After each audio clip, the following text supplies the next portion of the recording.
Hello student, स्वागत है आप सभी का एग्जाम फ्रेंड 365 में। तो आज का हम लोग का जो ये सेक्शन है वो भाग नंबर 5 रहेगा। जैसा कि आपको पता है हम लोग ये जो है अध्याय नंबर 3 शुरू किए हैं और आज का जो है हम लोग का जो लास्ट प्रश्नावली है अध्याय नंबर 3 का 3.3 वही बचा हुआ है, उसी को हम लोग आज जो है सॉल्व करेंगे उसी प्रश्नावली को। तो इस प्रश्नावली का पहला क्वेश्चन आपके बोर्ड पे जो है लगा दिया गया है।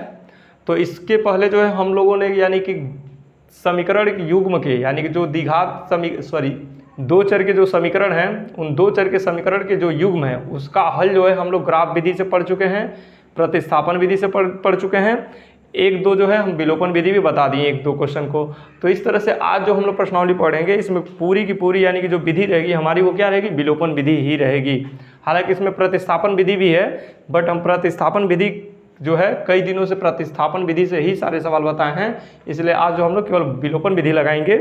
और आपको परीक्षा में मैं पहले भी बता चुका था कि परीक्षा में आपको कोई बाध्यता और नियम नहीं है कि आप विलोपन लगाएं या प्रतिस्थापन लगाएं, जो आपको जो विधि उपयुक्त लगेगी उस विधि का आप प्रयोग करेंगे।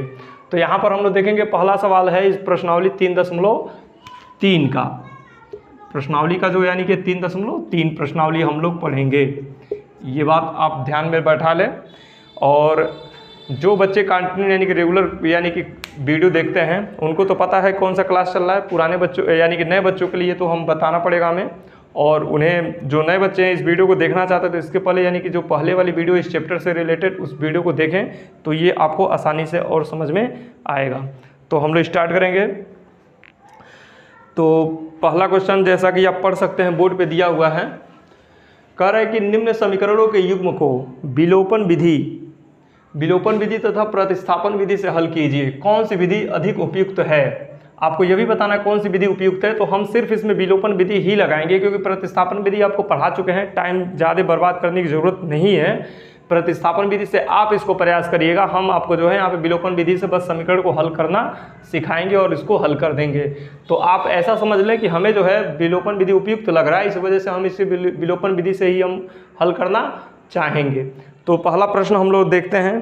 पहला प्रश्न में पहले का जो पहला है इसमें समीकरण के युग्म जो दिया गया है, फर्स्ट क्वेश्चन समीकरण क्या दिया, यक्स धन वाई बराबर 5, 2x माइनस 3y बराबर कितना हो जाएगा 4। ये जो समीकरण युग्म दिया है पहले वाले समीकरण को हम मान लेंगे 1 और दूसरे वाले को मान लेंगे समीकरण नंबर 2। तो इस समीकरण की नंबरिंग भी हम कर चुके हैं। अब यहाँ पे हमें देखना ये है कि x चर में है और y चर में है। तो विलोपन विधि में किया ये जाता है कि किसी एक चर वाले राशि को हम लोग बराबर करते हैं। बराबर होता है तो ठीक है, अगर बराबर नहीं है तो विलोपन में हम लोग ये करेंगे किसी एक चर वाले राशि को हम लोग बराबर करेंगे। तो बराबर कैसे किया जाता है आप छोटे क्लास में पढ़े होंगे, नहीं पढ़े तो यहाँ पे ध्यान दें, आप समझ पाएंगे कि अगर मान लीजिए हम यक्स वाले पद को बराबर करना चाहें तो यहाँ पे यक्स के पास 2 है गुणांक, यहाँ पे भी यक्स का 2 गुणांक होगा तो ये बराबर हो जाएगा। या हम y को बराबर करें तो यहाँ पे 3 है, इसके पास भी 3 होता तो बराबर हो जाता। तो हम y को बराबर करेंगे क्योंकि एक प्लस एक माइनस है तो जोड़ने पे आसानी से आ जाएगा।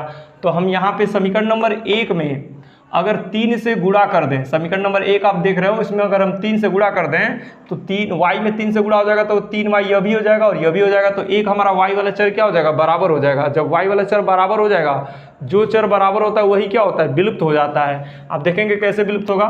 तो सबसे पहले जब हम इसको ऐसे लिखेंगे, समीकरण 1 में 3 से गुणा करने पर, 3 से गुणा करने पर हम 3 से गुणा कर रहे हैं समीकरण नंबर 1 में। तो समीकरण नंबर 1 आपका ये है, तो 3 से जब गुणा करेंगे तो ये हो जाएगा 3x धन 3y और बराबर 3 पचे 15। ये है हमारा समीकरण नंबर 1।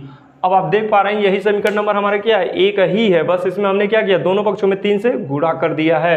तो एक पद में नहीं गुणा होता है, सभी पदों में जितने यानी कि दोनों पक्ष में जितने पद होंगे सभी पदों में गुणा करने का नियम है। तो यहाँ पे हमने गुणा कर लिया है। अब समीकरण नंबर 1 और समीकरण नंबर 2 को क्या कर देंगे, जोड़ देंगे, क्योंकि यहाँ पे हम देख रहे हैं 3y अभी है और 3y यह भी है और एक प्लस है और माइनस है, तो जोड़ने पे हम लोग इसको करेंगे। जब दो चिन्ह समान रहता है तो घटाने पर और चिन्ह विपरीत हो तो जोड़ने पर। तो यहाँ पे हम लोग समीकरण 1 और 2 को जोड़ देंगे। तो लिखेंगे समीकरण 1 व 2 को जोड़ने पर। तो जब जोड़ेंगे तो समीकरण नंबर 1 को लिखते हैं 3x धन 3y बराबर 15 है। समीकरण नंबर 2 को लिखते हैं 2x माइनस 3y बराबर क्या है 4 है। इनको जोड़ रहे हैं तो जब जोड़ेंगे ना तो ये क्या हो जाएगा, ये तो चलो कैंसिल हो जाएगा और यहाँ पे ये जब जुड़ेगा तो 15 और 4 कितना हो जाएगा 19। यहाँ पे ये जुड़ के कितने हो जाएंगे 3 और 2 कितने हो जाएंगे 5 यक्स। तो आप देख सकते हैं यक्स बराबर यक्स का क्या मान हो जाएगा 19/5। तो यहाँ पर यक्स का मान हम लोग देखते हैं 19/5 आया है। अब इसी यक्स के मान को हम लोग समीकरण 1 में रखें या 2 में रखें, किसी भी एक समीकरण में रखेंगे तो y का मान निकल कर आ जाएगा। तो वह भी काम हम लोग कर लेते हैं। तो यहाँ पे लिख देंगे समीकरण 1 में, समीकरण 1 में x का मान रखने पर, x का मान रखने पर, तो यहाँ पे एक में x का मान रखेंगे तो x का मान है आपका 19/5 और धन y बराबर हो जाएगा 5। बात समझ में आ रहा होगा आपको। x का वैल्यू जो है कितना है 19/5, तो x का मान हमने 19/5 रख दिया, धन है तो धन y रख दिया और बराबर 5 है तो बराबर 5 कर दिया। हमें y का मान निकालना है तो y को बचाएंगे और इसका पक्षांतर कर लेंगे तो 5 माइनस इधर आएगा तो माइनस हो जाएगा 19/5। तो y का मान क्या बनकर आ रहा है 5 × 25, 25 में से 19 जाएगा कितना हो जाएगा 6 और नीचे क्या बच रहा है आपका 5। तो इस तरह से हम लोग यहाँ पर देखते हैं कि y का मान क्या हो गया 6/5 और x का मान हो गया 19/5। तो हम लोग इस तरह से इस समीकरण को सॉल्व कर चुके हैं। यहाँ पे लिख देंगे अतः x बराबर हो जाएगा 19/5 एवं y बराबर हो जाएगा 6/5। यही हमारा क्या रहेगा इस प्रश्न का आंसर रहेगा। तो पहला क्वेश्चन जो है हमारा सॉल्व हो चुका है। देखिए कितना आसान है, बिल्कुल आसानी से हम लोग इसको सॉल्व कर चुके हैं। इसके पहले मैं विलोपन विधि भी समझाने का प्रयास किया हूँ, पिछला वीडियो आप देखेंगे तो उसमें समझ में आ जाएगा आपको। और प्रतिस्थापन विधि, लमसम विलोपन और प्रतिस्थापन दोनों विधि उपयुक्त है और दोनों विधि आसान है। तो जो आपको अच्छा लगे उस विधि अपनाइएगा, बार बार मैं यही कह रहा हूँ। और यहाँ पे हम लोग आपको पता है कि पूरा का पूरा विलोपन विधि ही करने वाले हैं। तो इस तरह से पहला क्वेश्चन हम लोग क्या किए हैं सॉल्व कर चुके हैं। पहले क्वेश्चन का आंसर हम लोग का क्या है x का मान 19/5 और दूसरे क्वेश्चन का दूसरा अक्षर है जो है y का मान है 6/5। अब आप इस चीज़ को चेक भी कर सकते हैं कि क्या जो है हम आंसर लाए हैं तो ये हमारा जांच यानी कि इसका सत्यता की जांच कर सकते हैं कि ये आंसर जो है सही है कि नहीं है। तो समीकरण में क्या करेंगे, मान लीजिए अगर हम यहाँ पे समीकरण नंबर 1 में x y का मान रखें तो 5 आना चाहिए। तो x का मान है आपका 19/5 धन y का मान क्या है 6/5। इन दोनों को जब जोड़ेंगे तो 5 आना चाहिए। तो जोड़ कर देखिए क्या 5 आ रहा है, तो ये हर बराबर तो 5 हो जाएगा। 1900 कितना हो जाएगा 25 बराबर कितना हो जाएगा 5, ये कट के 5 हो जाएगा तो 5 बराबर 5। जब दोनों पक्ष बराबर हो जाएगा तो इसका मतलब क्या है ये हमारा आंसर सही है। दूसरे समीकरण के लिए भी आप चेक कर सकते हैं, बट आपको चेक करने के लिए मैं नहीं बता रहा हूँ, तरीका बता दिया। और सभी प्रश्नों के लिए चेक नहीं करेंगे क्योंकि परीक्षा में इतना समय होता नहीं है, आपको अपने ऊपर विश्वास रखना है। तो सेकंड क्वेश्चन पे हम लोग आते हैं, क्वेश्चन नंबर 2। ऐसे ही क्वेश्चन नंबर 2 को भी किया जाता है। क्वेश्चन नंबर 2 में दिखा है 3x धन 4y बराबर 10, फिर उसके बाद से 2x माइनस 2y बराबर 2। सवाल सही है ना, सवाल को हम लोग एक बार चेक कर लेंगे, नहीं तो आपको पिछले बार जो है क्वेश्चन हम लोग गलत नोट कर लिए थे जिसकी वजह से हमारा आंसर भी गलत आया था। तो हम ये तो चेक नहीं किए हैं क्वेश्चन हम सही नोट किए हैं या गलत नोट किए हैं। पहला x धन y बराबर 5 3 और 2x माइनस 3y बराबर 4। सेकेंड नंबर का जो है 3x plus 4y is equal to 10, 2x minus 2y is equal to 2, 3x minus 5y is equal to 10। हाँ देखिए हो गया ना गलती ये। हाँ क्वेश्चन नंबर जो है थर्ड हम लोग गलती नोट कर दिए हैं। अभी देखिए अभी ये प्रॉब्लम करता हमें, ये जो है फर्स्ट इक्वेशन इसका गलत नोट हो गया है। ये है आपका 3x माइनस 5y और माइनस क्या है 4 इज इक्वल टू क्या है 0 और 9x is equal to 2y plus 7, x/2 प्लस 2y/3 is equal to -1, x minus y/3 is equal to 3। तो इस तरह से हम लोग क्वेश्चन जो है चेक कर लिए हैं, हमारा क्वेश्चन अब सही है, अब कोई दिक्कत नहीं है। इसको अब हम लोग सॉल्व करने का प्रयास करेंगे। तो पहला क्वेश्चन का आप जो है स्क्रीनशॉट ले सकते हैं। पहले क्वेश्चन का आप लोग स्क्रीनशॉट ले सकते हैं। तो अगले प्रश्न के लिए हम लोग आएंगे।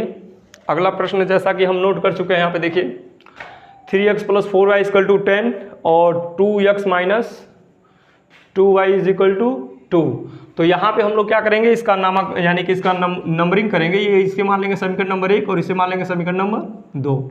तो अब आप देखेंगे यहाँ पे हम लोग ढूंढेंगे कि कोई एक चर बराबर मिल जाए। x वाला बराबर है, नहीं है। y वाला बराबर है, नहीं है।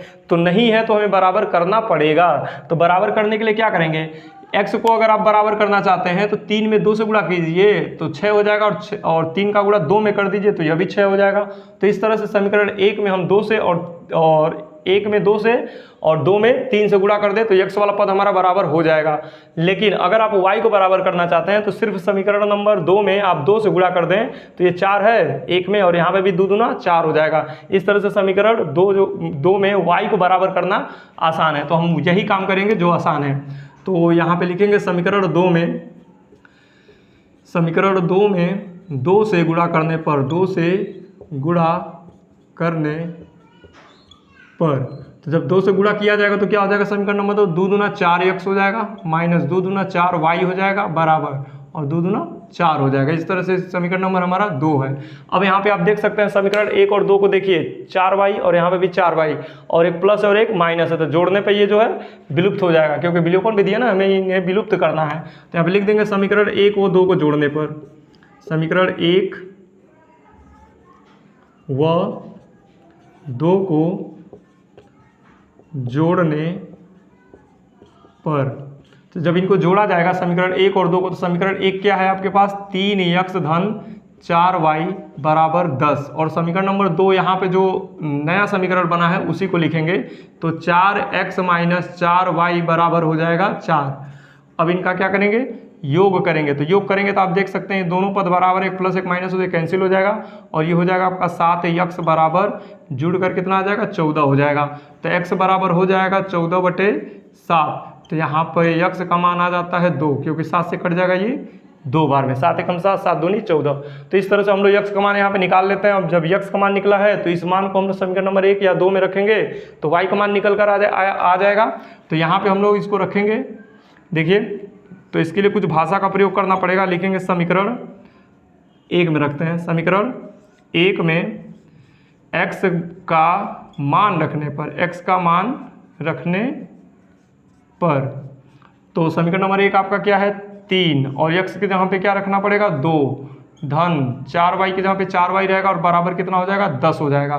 तो गुणा करेंगे तो 3 दूना कितना हो जाएगा 6, धन 4y बराबर कितना हो जाएगा 10। तो 4y को यहाँ एक ही पक्ष में रखेंगे, 6 का पक्षांतर कर देंगे तो 10 माइनस क्या हो जाएगा 6, तो हो जाएगा 4y बराबर 10 में से 6 जाएगा 4, तो y का मान हो जाएगा 4/4, और कट के कितना हो जाएगा y बराबर 1। तो यहाँ पर जो है हम लोग समीकरण नंबर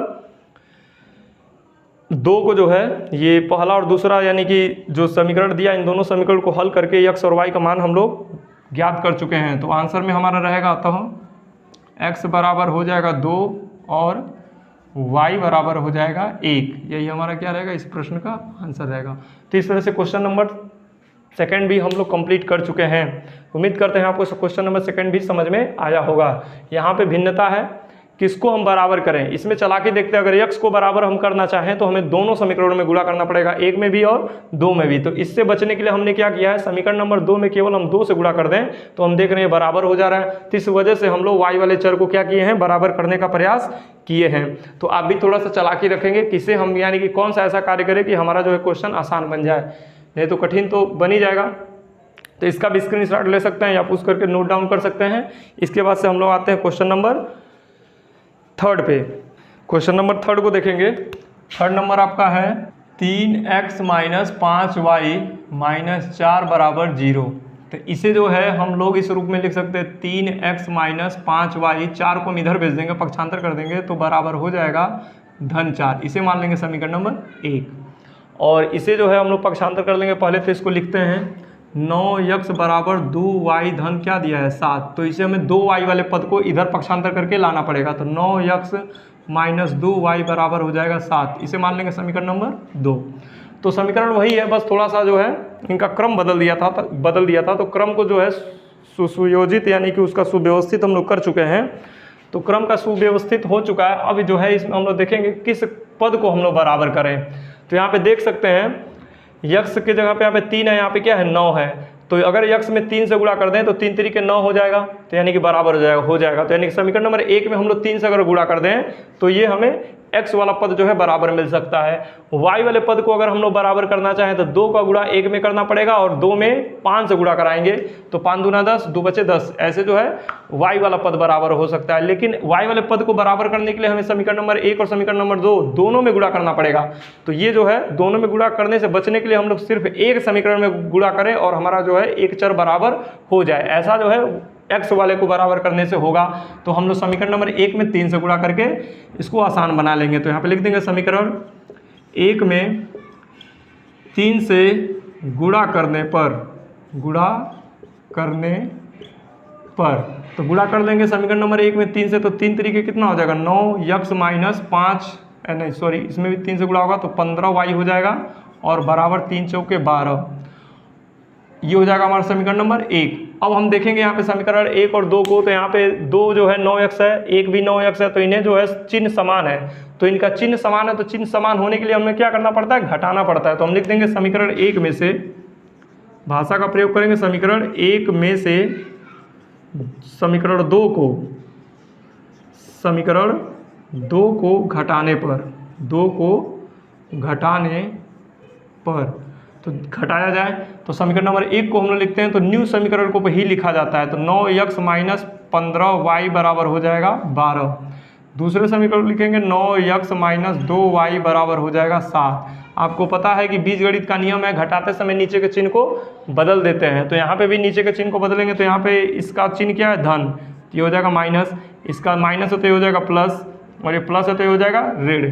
तो यहाँ पे ये जो है चिन्ह विपरीत है और दोनों पद बराबर है तो कट जाएंगे, और यहाँ पे एक प्लस एक माइनस तो अधिक का चिन्ह लगाएंगे, अधिक में से कम घटा लेंगे तो ये हो जाएगा आपका माइनस 13y बराबर, यहाँ पे एक यानी कि अधिक यानी कम और अधिक है, यानी कि प्लस एक माइनस है तो अधिक वाले का चिन्ह लगाएगा, अधिक में से कम घटा लेंगे तो यहाँ पे कितना मिल जाएगा आपको, 12 में से 7 जाएगा 5 हो जाएगा। तो y का मान निकल कर आएगा, y बराबर हो जाएगा -5/13। ये -13 नीचे आ जाएगा तो माइनस को हम लोग ऊपर कर देंगे, तो y का मान आ रहा है -5/13। अब इस -5/13 मान को जो है हम लोग समीकरण नंबर 1 या 2 में रख दें तो हमारा जो है x का मान निकल कर आ जाएगा। तो यहाँ पे लिख देंगे हम लोग समीकरण 1 में y का मान रखने पर, तो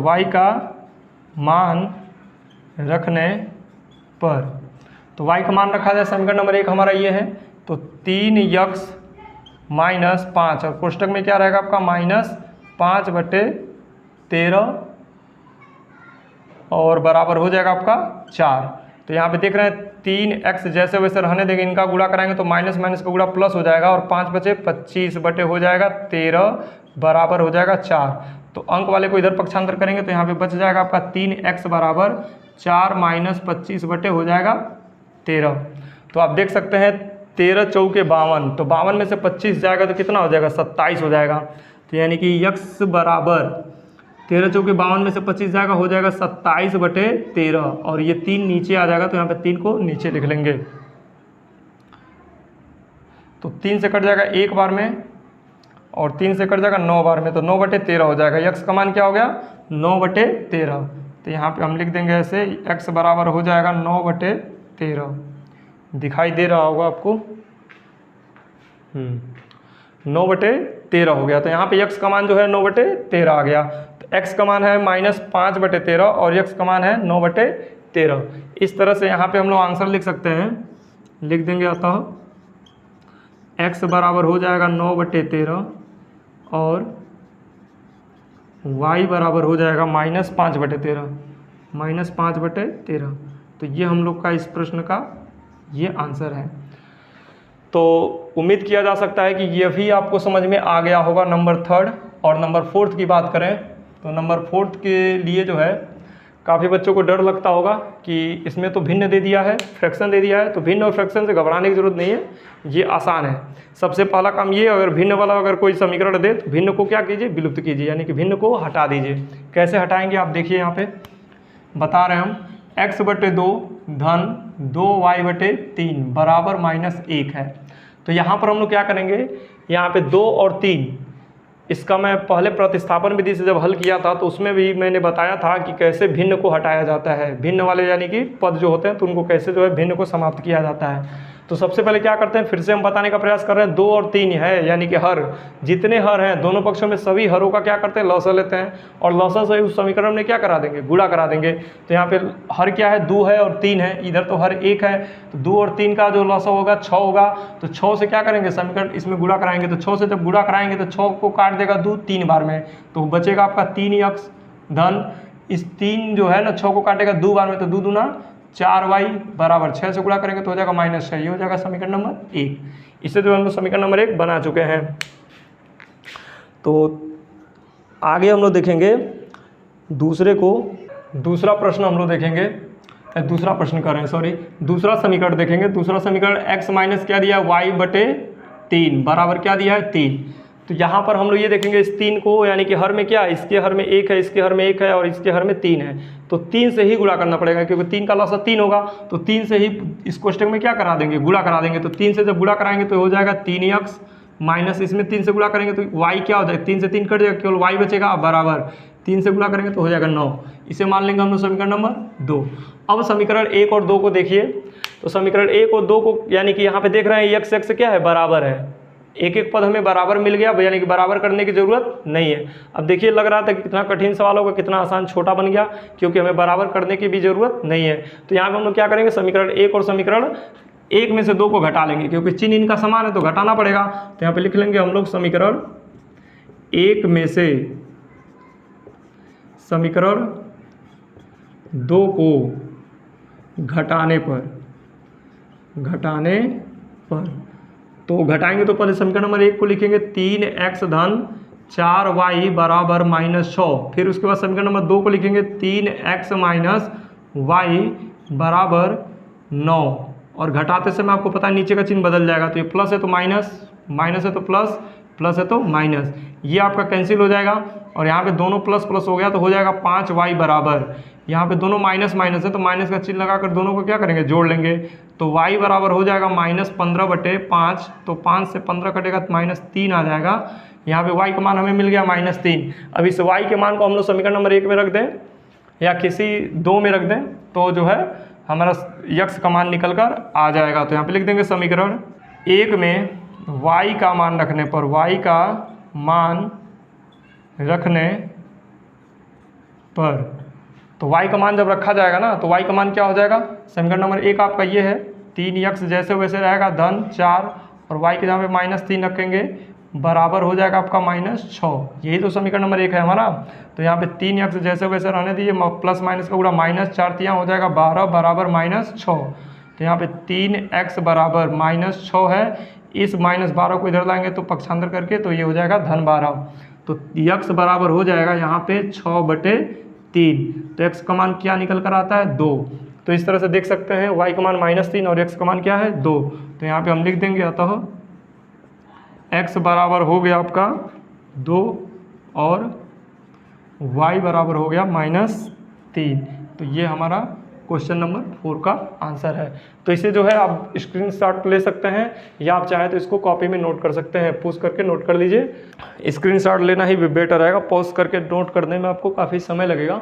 स्क्रीनशॉट ले लीजिए और फिर से इस क्वेश्चन को लगाने का प्रयास कीजिए। तो अगला जो है हम लोग का प्रश्न नंबर 2 बचता है।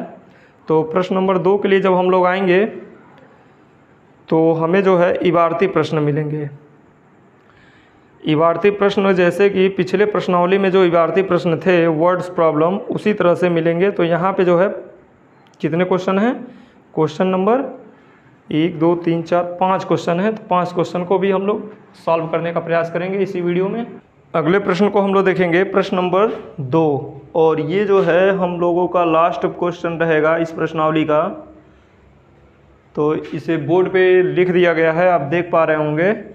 तो क्वेश्चन नंबर 2 में लिखा है निम्न समस्याओं में रैखिक समीकरणों के युग्म बताइए, यानी कि जो दिखा है निम्न समस्याओं में रैखिक समीकरण के युग्म बनाइए और इनके हल यदि उनका अस्तित्व हो तो विलोपन विधि से क्या करना है, ज्ञात करना है। तो जितने यानी कि 5 यानी कि समस्या दिया गया है नीचे नंबर 1 नंबर 2, तो हमने एक समस्या को यहाँ पे लिखा है, बाकी समस्याएं हम लोग बाद में देखेंगे। पहले एक समस्या को हम लोग उसका समाधान करते हैं। तो यहाँ पे कह रहा है कि ये जो समस्या है इससे जो है आपको क्या करना है, रैखिक समीकरणों के क्या बनाना है, युग्म बनाने हैं। और उस युग्म को विलोपन विधि से, अगर उनका अस्तित्व है तो आपको विलोपन विधि से क्या करना है, हल करना है। तो समीकरण बनाना जो है हम लोग पिछले प्रश्नावली में पढ़े थे, फिलहाल इस प्रश्नावली में भी हम लोग देख लेते हैं जो समस्या है इनका भी जो है हल कैसे होगा। तो सबसे पहले ये कह रहा है, ये समस्या क्या कह रहा है, यदि हम अंश में 1 जोड़ दें तथा हर में से 1 क्या कर दें, घटा दें, तो भिन्न जो है 1 में बदल जाती है। यदि हर में 1 जोड़ दें तो यह 1/2 हो जाती है, वह भिन्न क्या है। तो इसमें 2 शर्त दिया है। पहला शर्त ये कह रहा है कि हर में क्या किया जाए, अंश और हर में से 1 जोड़ दिया जाए, अंश में 1 जोड़ दें तथा हर में से क्या कर दें, 1 घटा दें, तो भिन्न क्या होती है, 1 में बदल जाती है। तो ये पहला शर्त को ही हम लोग देखते हैं। तो सबसे पहले भिन्न क्या है, भिन्न को तो हम लोग जानते ही नहीं है। यहाँ पे अंश और हर की चर्चा हो रही है, तो अंश और हर तो हमारे पास है नहीं, तो नहीं है, और उन्हीं को हमें ज्ञात भी करना है। लिखा है वह भिन्न क्या है, तो भिन्न तो हमें पता ही नहीं है ना, तो भिन्न को हम लोग क्या करेंगे, काल्पनिक भिन्न बनाएंगे, यानी कि हम मान्यता से एक भिन्न बना लेंगे। तो जो भी भिन्न होगा उसमें अंश होगा और हर होगा। तो भिन्न बनाने से पहले आपको अंश और हर बनाना पड़ेगा। तो यहाँ पर जो है हमारी मान्यता ये रहेगी, लिखेंगे माना अंश बराबर हो जाएगा x और हर बराबर हो जाएगा आपका y। तो अंश को हम लोग x और हर को y मान लेंगे। अब अंश और हर जो है हमारा बन गया, तब भिन्न भी तो हमारा तैयार हो जाएगा। जैसे अंश और हर बना तो हमारा भिन्न भी तैयार हो जाएगा। तो भिन्न क्या हो जाएगा, x/y। इस प्रकार जो है हम लोग भिन्न जो है काल्पनिक भिन्न x/y ले लिए हैं। अब जब काल्पनिक भिन्न बना लिए हैं तब हम लोग क्या करेंगे, प्रथम शर्त से देखेंगे।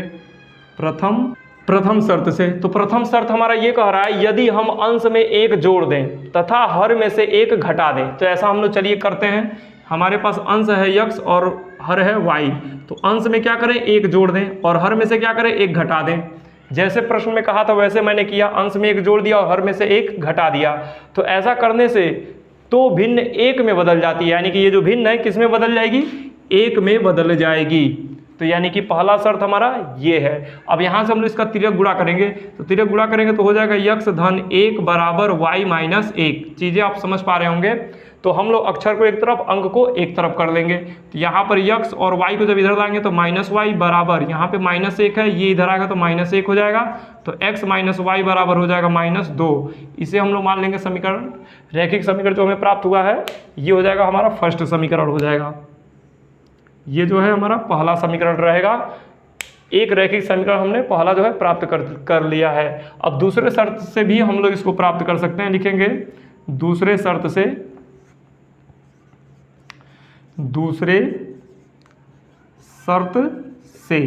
तो दूसरा शर्त हमारा ये कहता है कि यदि हर में 1 जोड़ दें तो यह 1/2 हो जाती है, यानी कि हर में 1 जोड़ दें। तो यानी कि भिन्न हमारे पास क्या है, x/y। तो केवल हर में क्या कर रहा है, 1 जोड़ रहा है, तो भिन्न क्या हो जाती है, 1/2 हो जाती है। तो इसका गुणा करेंगे तो कितना हो जाएगा, 2x और इनका हो जाएगा तो y/1। तो 2x - y बराबर हो जाएगा 1। ये हो जाएगा समीकरण नंबर 2।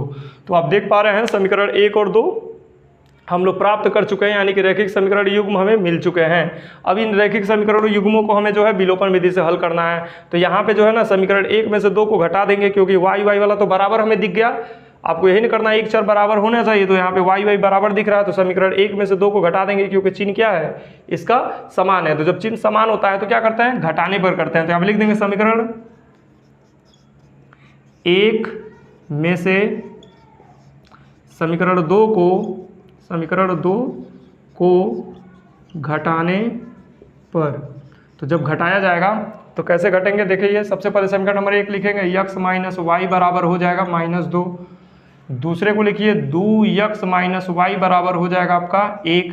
तो घटाते समय आपको पता है कि नीचे का चिन्ह बदल जाएगा, ये माइनस हो जाएगा, ये प्लस हो जाएगा और ये माइनस। तो ये तो प्लस एक माइनस ये कैंसिल हो जाएगा और यहाँ पर हो जाएगा -x और यहाँ पर हो जाएगा -3। तो x माइनस से माइनस कैंसिल हो जाएगा, x का मान आ जाएगा 3। x का मान हम लोग 3 प्राप्त कर चुके हैं। और यहाँ पर क्या करेंगे, समीकरण एक में x का मान रखने पर आप 4 सवाल जो है अब लगा चुके हैं, देख चुके हैं, वही प्रोसेस हम लोग अपना रहे हैं। तो x का मान जो है 3 रखेंगे हम लोग समीकरण नंबर 1 में। तो समीकरण नंबर 1 का आपका ये है, तो x के यहाँ पे रख देंगे 3 माइनस वाई बराबर हो जाएगा -2। तो यहाँ पे 3 को इधर भेजेंगे तो माइनस वाई बराबर हो जाएगा -2, 3 इधर आएगा -3, तो y माइनस वाई बराबर हो जाएगा -5, तो y का मान हो जाएगा 5, माइनस माइनस कैंसिल हो जाएगा। तो इस तरह से हम लोग y का मान 5 प्राप्त कर दिए और x का मान 3 प्राप्त कर दिए। तो हमारा भिन्न जो है, भिन्न हमें ज्ञात करना है, तो लिख देंगे अतः अभिष्ट भिन्न। अभिष्ट मतलब यानी कि जिसे हम ढूंढ रहे थे, जिसे हम ज्ञात करना चाहते थे। तो अभिष्ट भिन्न हमारा क्या है, अभिष्ट भिन्न है x बटे वाई, और यहाँ पे आपको x और y का मान निकल कर आया है, x का मान 3 और y का मान 5। तो x का मान रख देंगे 3 और y का मान रख देंगे 5। तो जो भिन्न है वो क्या हो गई, 3/5 हो गई।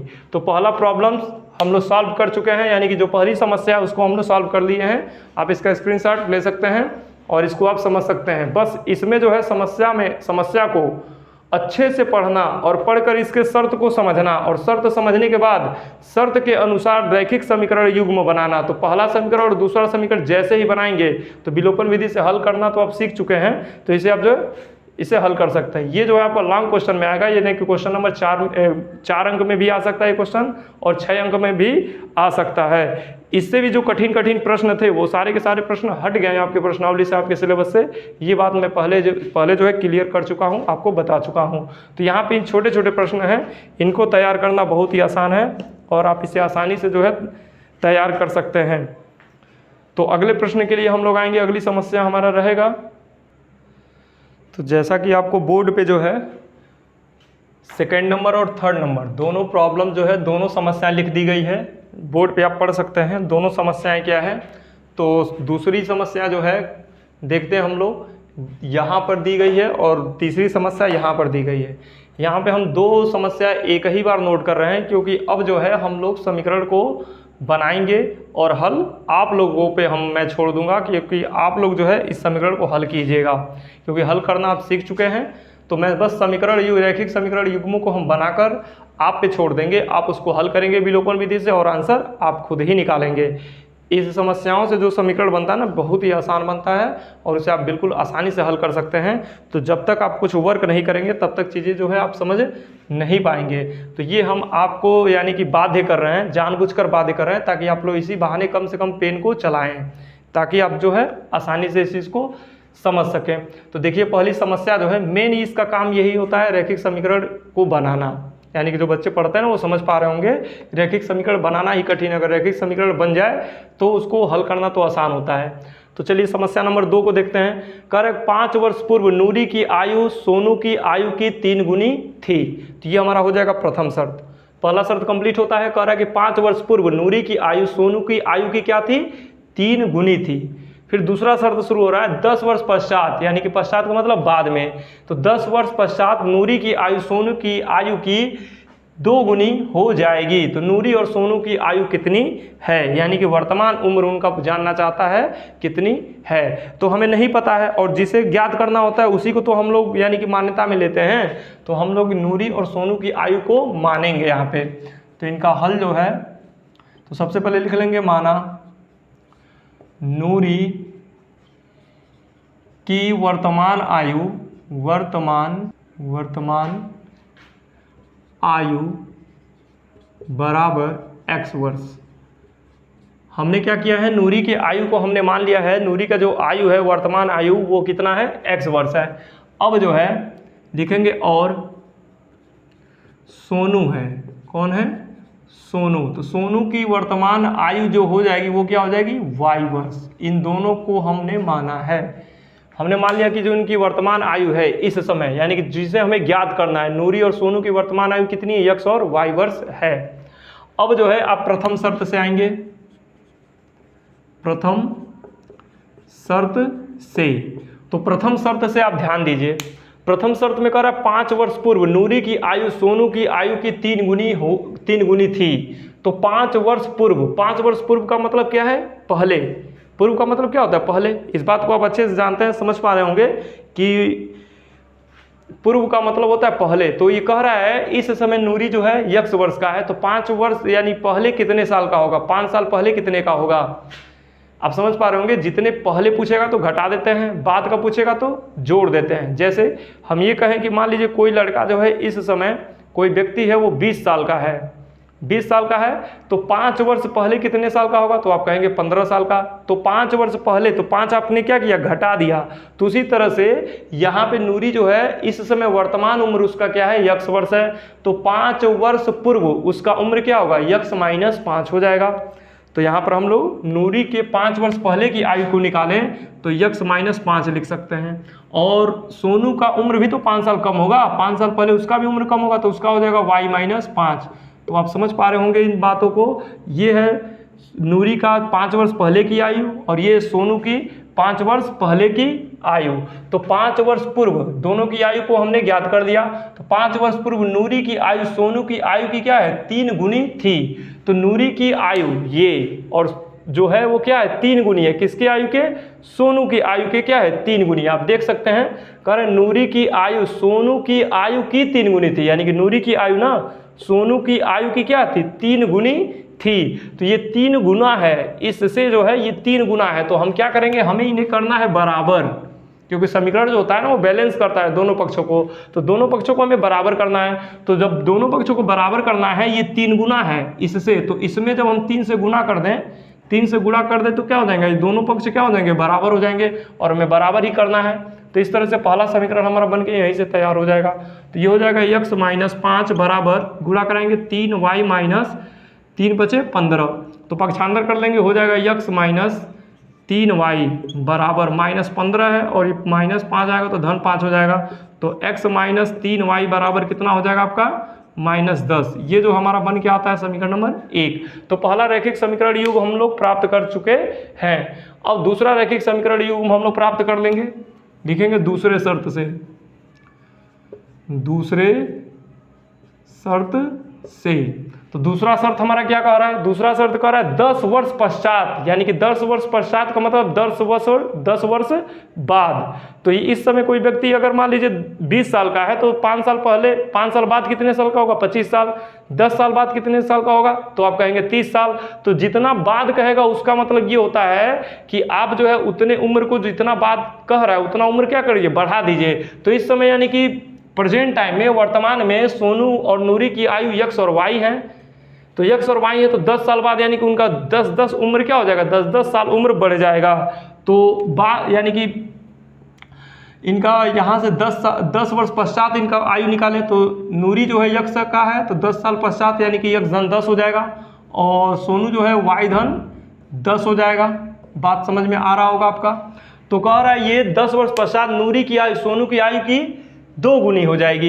ये क्या हो जाएगी, 2 गुनी हो जाएगी। तो यानी कि 10 वर्ष पश्चात नूरी की आयु सोनू की आयु की क्या हो जाएगी, 2 गुनी, यानी कि 2 गुनी है। तो 2 गुनी है तो इसको 2 गुना करेंगे तभी तो इसकी बराबरी करेगा। तो हम इसमें 2 से क्या कर दिए, गुना कर दिए, तो इसका क्या किया, बराबरी कर लिया। तो ये x धन हो जाएगा 10 बराबर 2y, और यहाँ पे हो जाएगा धन कितना हो जाएगा, 2 दहा में 20। तो इस तरह से हो जाएगा x और इधर आएगा 2y और बराबर यहाँ पर 20 है, तो ये माइनस कितना हो जाएगा, 10। तो x - 2y बराबर हो जाएगा आपका 10।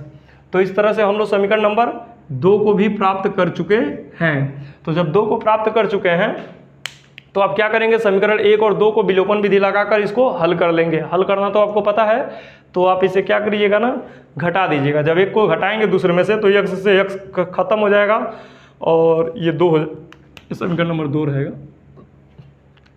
खत्म हो जाएगा। और यहाँ पे -3y और ये धन 2y हो जाएगा, तो -y और -20, तो y का मान हो जाएगा आपका 20। तो y हम किसे माने थे, सोनू का। तो सोनू का आयु हो जाएगा 20, और जैसे ही सोनू का आयु 20 होगा तो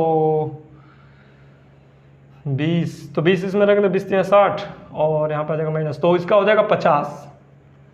तो 50 जो है आपका आ जाएगा, x का मान 50 आएगा, x का मान हो जाएगा 50 और y का मान आ जाएगा कितना, y का मान निकाल लेते हैं, y का मान 20। ये आप हल करके देख लीजिएगा, x का मान हो जाएगा 50 और y का मान हो जाएगा 20, क्योंकि इस शर्त को तभी तो फॉलो करेगा। यानी कि देखिए 10 वर्ष बाद ये हो जाएगा 60 और ये हो जाएगा 30, तो 60 जो है 30 से क्या हो जाएगा, दोगुना हो जाएगा कि नहीं हो जाएगा। दूसरे शर्त को देखिए, ये नूरी का उम्र जो है वर्तमान उम्र 50 है, तो 10 साल बाद हो जाएगा 60, ये 10 साल बाद हो जाएगा 30, तो 10 वर्ष पश्चात यानी कि इनका y जो है ना दोगुना नहीं हो रहा है, तो ये हमारा जो है आंसर सही आएगा। तो आप जो है इसे हल करेंगे और विलोपन विधि से हल कर कर मैंने आपको आंसर बता दिया। x और y का मान जो है कितना आएगा, 50 और 20 आएगा, ये हमारा आंसर रहेगा। आप इसे नोट डाउन मत करिएगा, ये क्या है आपका आंसर है। तो यहाँ पे हमने क्या किया, आपको वर्क दिया है, ये वर्क है आपका, इसे आप वर्क कर यानी कि इसे हल कर कर जो है x और y का मान इतना लाना है। चलिए छोड़िए, अगले क्वेश्चन पे आते हैं। क्वेश्चन नंबर थर्ड प्रॉब्लम जो है हम लोग देखेंगे। थर्ड प्रॉब्लम जो कह रहा है, दो अंकों की संख्या के अंकों का योग 9 है, यानी कि दो अंकों की संख्या के अंकों का योग क्या है, 9 है। कोई दो अंकों की संख्या है और उन दोनों अंकों की संख्या में आपको पता है दो अंकों की जो संख्या होती है उसमें इकाई अंक और दहाई अंक यही दो होते हैं, और उस इकाई और दहाई के अंकों का योग कितना है, 9 है।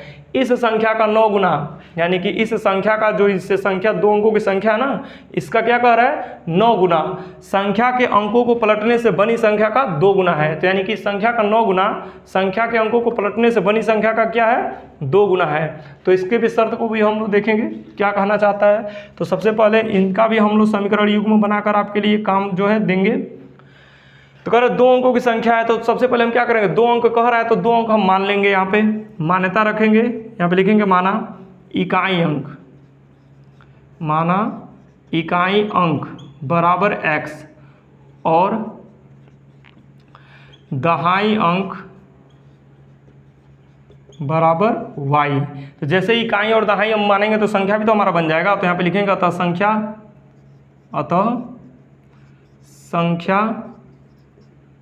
बराबर, तो आपको पता है संख्या को जो है हम लोग जब मानते हैं ना तो प्रसारित रूप में लिखते हैं। जो हमारा संख्या मान्यता के रूप में आया x, यानी कि जो अंक बनाए हैं ना, तो संख्या जब बनाएंगे तो प्रसारित रूप में लिखते हैं। तो प्रसारित रूप क्या होता है आपको पता है कि जैसे कि मान लीजिए 35 को लिखना है तो आप लिखेंगे 30 धन 5। मान लीजिए 100 जो है 25 आपको लिखना है, तो इसका प्रसारित रूप क्या हो जाएगा, पहले लिखेंगे 100 धन 20 धन 5। छोटे क्लास में पढ़ाया जाता है प्रसारित रूप, वही चीज़ है। तो प्रसारित रूप में आप जानते हैं जो जिस स्थान पे होता है उसके साथ उसी स्थान वाले से यानी गुणा होता है। जो पहले स्थान पे होगा इकाई अंक पे तो उसे 1 से गुणा करेंगे, दहाई में होगा तो 10 से गुणा, सैकड़ा पे होगा तो 100 से गुणा, और हज़ार वाले स्थान पे होगा तो 1000 से गुणा। तो इस तरह से हम लोग क्या करेंगे, यहाँ पे दहाई में जो है उसमें 10 से गुणा, तो ये 10 y धन x हो जाएगा। इसका प्रसारित रूप यही ना बनेगा, क्योंकि दहाई अंक y है तो y में 10 से गुणा और इकाई में 1 से गुणा, तो 10 y धन x जो है हमारा संख्या बन गया। अब आते हैं यहाँ पे हम लोग प्रथम शर्त से। तो प्रथम शर्त में क्या कह रहा है, दो अंकों की संख्या के अंकों का योग क्या है, 9 है। तो यानी कि अंकों का योग, अंक कौन है, x और y, यही तो अंक है, देख रहे हैं अंक हम माने हैं x और y, तो अंक x और y के अंकों का योग क्या है, 9। तो यानी कि हम कह सकते हैं x धन y का मान हो जाएगा 9। ये तो बड़ा आसानी से हमें समीकरण नंबर 1 प्राप्त हो गया है। तो पहला जो है हमें समीकरण नंबर 1 बहुत ही आसानी से प्राप्त हो गया। अब जो है दूसरे शर्त से हम लोग देखेंगे, तो यहाँ पे लिखेंगे दूसरे शर्त से। तो दूसरे शर्त से आप देखिए, दूसरे शर्त में कर रहा है इस संख्या का 9 गुना, तो यानी कि जो संख्या यही है ना, तो इस संख्या का 9 गुना, चलिए कर लेते हैं। तो 10y धन x ये संख्या है और इसका हमने क्या कर लिया, 9 गुना कर दिया। तो संख्या का 9 गुना संख्या के अंकों को पलटने से बनी संख्या। तो संख्या का अंकों को पलट देंगे ना, तो कौन सी संख्या बन रही है, 10x धन y। बात आपको समझ में आ रहा होगा, क्योंकि अंक को हम क्या कर रहे हैं, यहाँ पे पलट रहे हैं। x जो है y के स्थान पे आ जाएगा, y x के स्थान पे चला जाएगा। तो संख्या के अंकों को पलटने से बनी संख्या का 2 गुना है। तो ये जो है 2 गुना है, तो 2 में इससे गुणा कर देंगे तब इसकी बराबरी कर देगा। एक बार फिर से हम समझाने का प्रयास करेंगे, आप इसे समझिए ध्यान से। करा इस संख्या का 9 गुना, तो संख्या आपको हमें पता है, संख्या हमने ये बनाया है, तो संख्या का मैंने 9 गुना कर दिया। तो करा इस संख्या का 9 गुना संख्या के अंकों को पलटने से बनी संख्या। तो संख्या के अंकों को पलटने से बनी संख्या ये है, तो संख्या के अंकों को पलटने से बनी संख्या का 2 गुना है। तो यानी कि इसका ये जो है ना, इसका जो है 2 गुना है। तो 2 गुना जब इसमें 2 से गुणा करेंगे तब तो इसकी बराबरी होगा। अब इसको हम लोग सरलतम रूप में लिखेंगे, तो यहाँ पे हो जाएगा, गुणा कराएंगे तो हो जाएगा 90y धन 9x बराबर, इसमें गुणा करेंगे तो जो दूधा में 20x और 2y, तो अक्षर एक तरफ अंक एक तरफ, आपको पता है। तो यहाँ पे 9x को हम पहले लिख रहे हैं, उसके बाद से लेकर आ रहे हैं -20x को, और फिर यहाँ पे धन 9y है, फिर उसके बाद जो है इसको लेकर आएंगे तो हो जाएगा -2y बराबर क्या हो जाएगा यहाँ पे 0। तो यहाँ पे आप देख रहे हैं -11x हो जाएगा, और यहाँ पर आपका धन 7y बराबर क्या हो जाएगा 0। तो पहला पद अगर ऋण है तो सभी का चिन्ह दोनों पक्षों का बदल देंगे, तो हो जाएगा 11x - 7y बराबर हो जाएगा आपका 0। तो बराबर 0 हुआ है, तो समीकरण नंबर ये 2 हो जाएगा। तो इस तरह से हम देख रहे हैं समीकरण नंबर 2 भी हमें प्राप्त हो चुका है। तो प्रथम शर्त से हमने पहले एक समीकरण को प्राप्त किया, दूसरे शर्त से हम लोग समीकरण नंबर 2 को प्राप्त कर लिए हैं। तो इस तरह से समीकरण बना चुके हैं हम, और आप समीकरण नंबर 1 और समीकरण नंबर 2 को जो है विलोपन विधि लगाकर आपका काम ये है कि इसे आप हल कीजिए।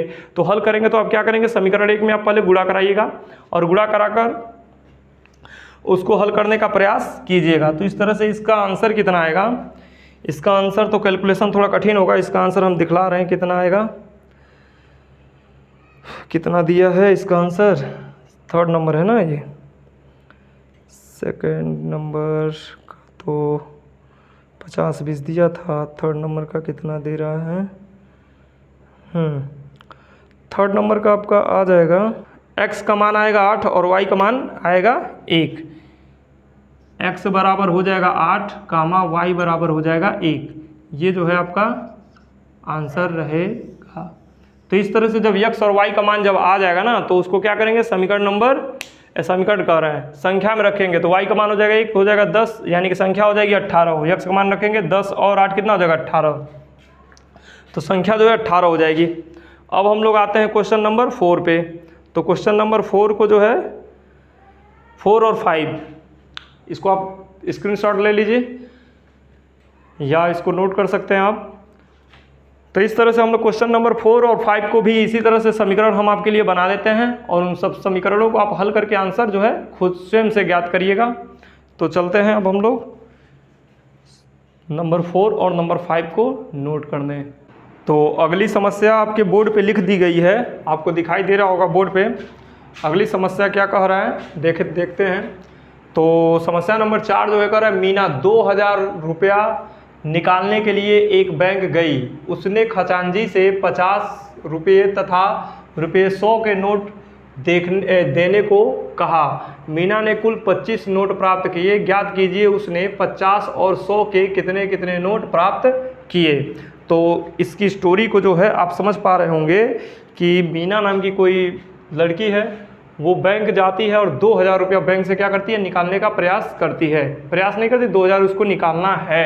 2000 निकालना है तो कैशियर यानी कि जो खजांची है उससे वो आग्रह करती है, रिक्वेस्ट करती है कि आप उसे सिर्फ, यानी कि कहती है कि सिर्फ आप मुझे जो है 50 के नोट और 100 के नोट ही दीजिए। तो खजांची क्या करता है, उसको 25 नोट देता है, जिसमें 50 के कुछ नोट हैं और कुछ 100 के नोट हैं। तो 50 के नोट और 100 के नोट कुछ संख्या से वो क्या हो गए, 2000 हो गए, और उस नोटों की संख्या कुल कितनी हो गई, उसके पास 25 हो गई। तो इस तरह से यानी कि आपसे प्रश्न कहना चाहता है, ये पूछना चाहता है, तो क्या आप बता सकते हैं कि 50 के नोट कितने हैं और 100 के नोट कितने हैं। तो हमें ज्ञात ही नहीं है, ये जो है अज्ञात हो गए, यानी कि हमारे लिए क्या है, ये अज्ञात है कि 50 के नोटों की संख्या कितनी है और 100 के नोटों की संख्या कितनी है। तो हम क्या करेंगे, इस नोटों की संख्या को जो है ना हम मान्यता के रूप में मान लेंगे। तो यहाँ पे लिखेंगे हल में, माना 50 के नोटों की संख्या बराबर x और ₹100 के नोटों की संख्या बराबर y। बात आप समझ पा रहे होगे। हमने मान लिया है कि जो वो मीना जो है ना 25 नोट पाई है, उसमें से x नोट जो है 50 के हैं और y नोट क्या है 100 के हैं। तो इस तरह से कुल नोटों की संख्या कितनी है 25, और कुल पैसों की संख्या यानी कि पैसे का जो राशि है, यानी कि जो अमाउंट बन रहा है वो कितना बन रहा है आपका 2000। तो ये बताइए यहाँ पर जो है हम लोग प्रथम शर्त से आते हैं 2000 यानी कि कह रहा है, तो यहाँ पे लिख देंगे प्रथम शर्त से। ध्यान दीजिएगा, प्रथम शर्त हम क्या लगाने वाले हैं, उसके पास कुल यानी कि मीना के पास कुल जो है पैसा जो है कितना हो गया है 2000। तो ये बताइए हमें ये पता चल गया कि उसके पास 50 के जो नोटों की संख्या है वो कितनी है, x रुपया है, और 100 के नोटों की संख्या कितनी है, y यानी कि y है और x है। तो x में हम क्या कर देंगे 50 से गुणा कर दें और y में हम 100 से गुणा कर दें, तो हमें कुल अमाउंट निकल कर आ जाएगा मेरे सामने। तो यहाँ पे जो क्या करेंगे 50x और धन 100y बराबर हो जाएगा आपका 2000। ये बात आप समझ में आ रही होगी आपको, ये बात आप समझ पा रहे होंगे प्रथम शर्त से मैंने क्या किया है। जैसे कि हम ये देख रहे हैं कि जो 50 के नोट हैं उनका कुल अमाउंट कितना हो रहा है, यानी कि उनकी कुल राशि कितनी हो रही है। तो ऐसे मान लीजिए अगर हम आपसे कहें कि आपके पास 5 नोट है, कितने के 50 के कितने नोट है 5, तो ये हो गई नोटों की संख्या और ये हो गया नोट। तो यानी कि दोनों का जब गुणा कर देते हैं ना तो कुल राशि निकल कर आ जाती है। तो 5 बचे कितना हो जाएगा 25 और 0, तो यानी कि 250 रुपये आपके पास है। बात समझ में आ रहा है। यानी कि राशि अगर निकालनी है तो नोटों की संख्या और नोट कितने के नोट है उससे दोनों का आपस में गुणा कराते हैं तो कुल राशि जो है निकल कर आ जाती है कितनी राशि होगी। तो वही मैंने काम किया है कि 50 के जो उसके पास कुल 50 के नोट हैं वो कितने हैं x हैं, और 50 से मैंने यानी कि क्या किया नोटों की संख्या x और 50 के नोट दोनों का गुणा कर दिए तो कुल राशि 50 के नोटों की कुल राशि 50x हो गई। फिर x यानी कि जो है 100 के नोट कितने हैं, तो 100 के नोटों में 100 के नोटों की संख्या से हम गुणा कर दिए तो 100 के नोटों की कितनी राशि है सब वो निकल कर आ गई, और दोनों राशि कितने हैं 2000 है। तो इस तरह से समीकरण नंबर 1 हमारा जो है बनकर तैयार होता है। इसे जो है हम लोग समीकरण को छोटा भी कर सकते हैं। 50 से ये दोनों कटने वाले हैं तो 50 से काटेंगे तो 50 से भाग दे देंगे तो हो जाएगा x धन, इसको 50 से भाग देंगे हो जाएगा 2y, 50 से इसको भाग देंगे तो हो जाएगा 50 से 50 चौके 100 50 8 बार में जाएगा। आप देख सकते हैं यहाँ पे 2000 में हम लोग 50 से भाग दें तो 1 0 से 1 0 कट जाएगा, 5 चौके सॉरी गलत में कर दिया, 5 चौके 20 5 0 0 40 आ जाएगा। कितना आ जाएगा 40। तो इसे हम लोग मान लेंगे समीकरण नंबर हमारा 1 है। फिर से आप देख लीजिए, ये या तो यहीं पे आप छोड़ सकते हैं, यहीं से समीकरण नंबर 1 ले सकते हैं, लेकिन हमके यहाँ पे बड़ा है तो हमने क्या किया है 50 से कटने वाले हैं, तीनों 50 से कटने, इससे 50 से हमने क्या किया भाग देकर इसको छोटा कर दिया। तो ये समीकरण नंबर 1 हमें प्राप्त हो चुका है। इसी तरह से हम लोग आएंगे दूसरे शर्त से, लिख लेंगे दूसरे शर्त से। तो दूसरे शर्त से ये बताइए, दूसरा शर्त ये कह रहा है कि 50 और 100 के नोट देने का कहा है तो मीना के पास कुल कितनी नोटों की संख्या होगी 25, यानी कि 50 के x नोट है और 100 के y नोट है, तो नोटों की कुल संख्या कितनी है 25। तो इसका मतलब यह है कि x धन y का मान कितना है 25 है। ये तो बहुत ही आसान है। तो समीकरण नंबर 2 भी हमारा बनकर तैयार हो गया। तो समीकरण 1 और 2 को में से क्या करेंगे घटा देंगे तो आपको संख्या मिल जाएगी। तो घटाएंगे तो चिन्ह बदलेंगे, चिन्ह बदलेंगे माइनस हो जाएगा y हो जाएगा और इसे घट जाएगा कितना हो जाएगा 15। तो इस तरह से y का जो मान आ जाएगा वो कितना हो जाएगा 15। तो यानी कि 50 के नोटों की संख्या क्या हो जाएगी 15 और 100 के नोटों की संख्या क्या हो जाएगी 10। तो यहाँ पे जो आपका आंसर आएगा, आंसर आपका आएगा x का मान हो जाएगा 15 और y का जो मान हो जाएगा वो हो जाएगा 10। तो इसे जो है आप घर पे जो है खुद से हल करेंगे और स्वयं से हल कर कर जो है आप चेक करेंगे कि आपसे आंसर आया कि नहीं आया। तो उम्मीद करते हैं कि क्वेश्चन नंबर 4 का जो ये यानी कि 4 समस्या है ना, इसका समाधान जो है आपको समझ में आया होगा। तो अब हम लोग आते हैं लास्ट हमारा जो समाधान है, यानी कि इस चैप्टर का यानी कि इस प्रश्नावली का सबसे आखिरी सवाल ये रहेगा और इस पार्ट का भी सबसे आखिरी सवाल रहेगा। इसके बाद से ये पार्ट हम लोग कंप्लीट करके हम लोग द्विघात समीकरण को फिर से हम लोग पढ़ेंगे। तो यहाँ पर देखेंगे हम लोग इसका हल जो होगा, तो ये तो काफ़ी बड़ा भाषा दिख रहा है, तो भाषा से डरने की ज़रूरत नहीं है। स्टोरी जो है उसको आप पढ़िए और उसके शर्त को क्या कीजिए समझने का प्रयास कीजिए। जो ही आप दिमाग पे जोर देंगे उसके स्टोरी को ध्यान में रखेंगे, क्या कहना चाहता है, हमें क्या सोचना है, तो इसके हिसाब से अगर आप सोचेंगे ना तो आप आसानी से समीकरण को बना सकते हैं। तो चलिए हम लोग देखते हैं। कह रहा है किराए पर पुस्तकें देने वाली किसी पुस्तकालय का प्रथम 3 दिनों का एक नियत किराया है। यानी कि किराया देने वाला कोई पुस्तकालय है तो प्रथम 3 यानी कि 3 दिनों के लिए एक फिक्स किराया रख दिया है, यानी कि नियत किराया है, तथा इसके बाद प्रत्येक अतिरिक्त दिन का जो है अलग किराया है। बात आपको समझ में आ रही होगी कि कोई पुस्तकालय है वो 3 दिन तक अगर आप किताब रखते हैं तो 3 दिन का एक नियत किराया रख दिया। आप एक दिन भी पढ़िए तो 3 दिन का ही किराया लेगा, 3 दिन पढ़ेंगे तो 3 दिन का ही किराया लेगा। तो उसने 3 दिन का जो है फिक्स किराया रख दिया। लेकिन मान लीजिए कुछ लोग नहीं पढ़ पाए, 3 दिन से आगे जो है और पुस्तक ज़्यादा दिनों तक रख रहे हैं, तो 3 दिन का जो किराया वो तो देना ही पड़ेगा। 3 दिनों से जो अतिरिक्त दिन होगा, एक्स्ट्रा जो डेज उनका जाएगा, उसका अलग से आपको पैसा देना पड़ेगा। तो ये जो है पुस्तकालय का ये नियम है।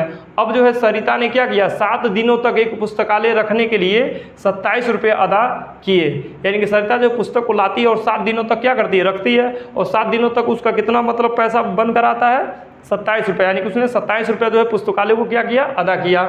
जबकि सुशी, ये कौन सा नाम है, होगा कोई नाम, जैसे कि सुशी ने एक पुस्तक 5 दिनों तक रखने के लिए 21 रुपये अदा किए। यानी कि दूसरी कोई लड़की आती है सुशी नाम की, वो क्या करती है, उस पुस्तक को 5 दिन तक रखती है और 5 दिन के लिए उसे कितना पैसा देना पड़ता है, 21 रुपये देना पड़ता है। तो वही कह रहा है कि नियत किराया तथा प्रत्येक अतिरिक्त दिन का किराया ज्ञात कीजिए। हम आपको बार बार कहते हैं कि जिसे पूछे उसी को आपको मानना होता है। तो आपको नियत किराया और अतिरिक्त दिन का किराया मानना पड़ेगा। तो हम मान लेंगे नियत किराया कितना है, x रुपया, और अतिरिक्त दिन का किराया क्या मान लेंगे, y रुपया। तो यहाँ पे लिखेंगे माना नियत किराया, पुस्तक का नियत किराया, माना पुस्तक अतिरिक्त कितना हो जाएगा, रुपया y।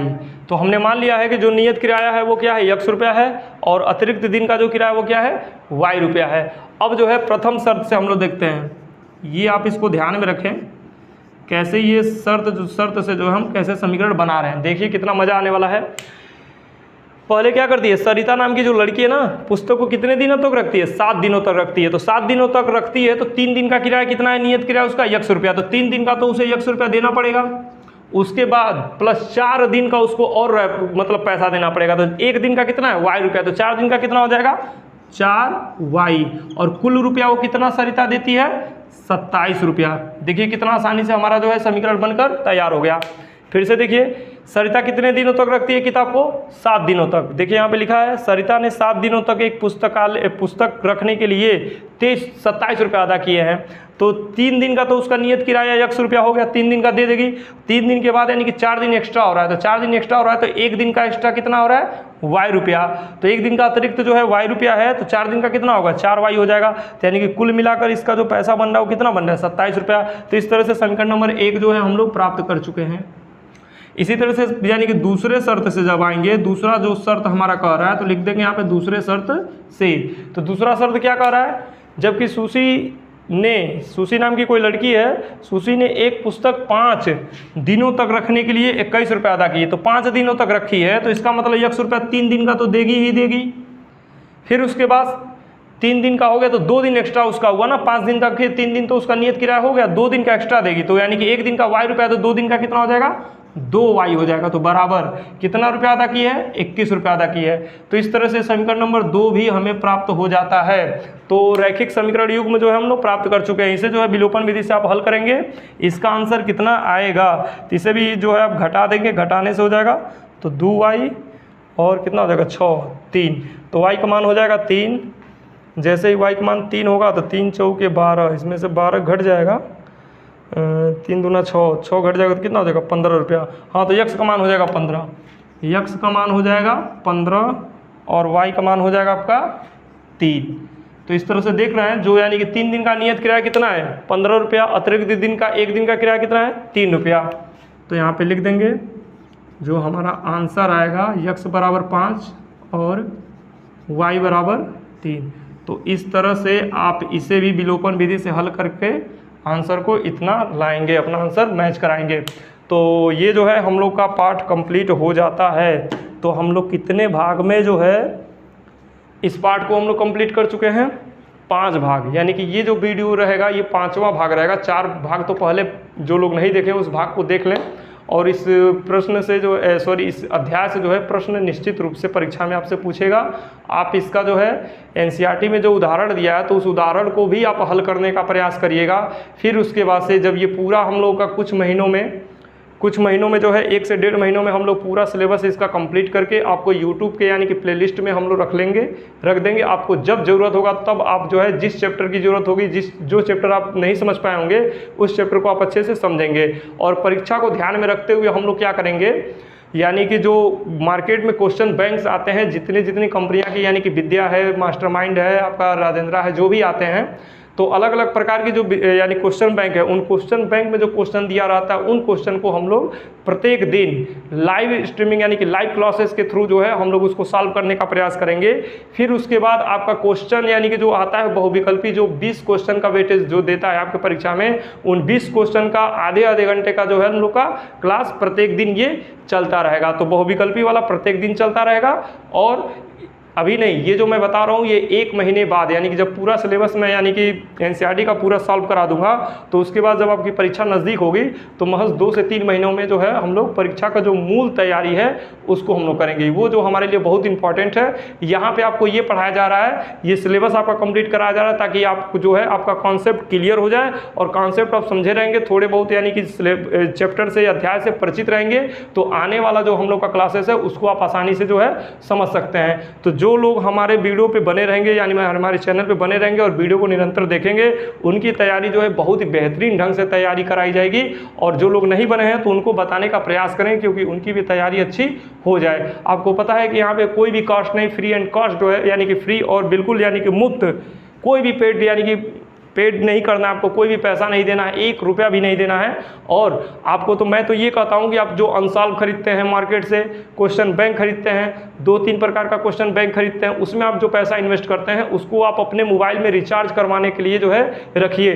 क्योंकि मैं आपको इतना ज़्यादा जो है क्वेश्चन को पढ़ा दूंगा ना कि आप जो एग्ज़ाम टाइम में जब आप देखेंगे ना, परीक्षा हॉल में जब आप बैठेंगे, जब क्वेश्चन पेपर आप देखेंगे ना, तो सारे क्वेश्चन जो है हम लोग के यहीं से आएंगे। लास्ट में जब आपका एग्ज़ाम हो जाएगा तो मैं एनालिसिस करके दिखलाऊंगा। जो बच्चों को विश्वास नहीं है, क्योंकि ऐसा मैं कई सालों से करते हुए हम लोग आ रहे हैं, यानी कि जो हमारी टीम है ऐसे कई सालों से जो है ये कार्य कर रही है, पढ़ाते हैं। सभी शिक्षक जो हैं एग्ज़ाम फ्रेंड के 365 प्लेटफॉर्म पे जितने टीचर हैं सभी के सभी अनुभवी है। सबका जो है 10 साल, 7 साल, 13 साल ऐसे कर करके वो पढ़ाते हैं, तो उनका अनुभव है, अनुभव से वो आपको बता रहे हैं, अनुभव से आपको सारी चीज़ें बता रहे हैं जो एग्ज़ाम के लिए यानी कि आप बहुत इंपॉर्टेंट है उसको बताया जा रहा है। तो बस आज के लिए हम लोग का इतना ही, ये वीडियो कंप्लीट होता है। आगे के लिए आप अपनी पढ़ाई जारी रखिए।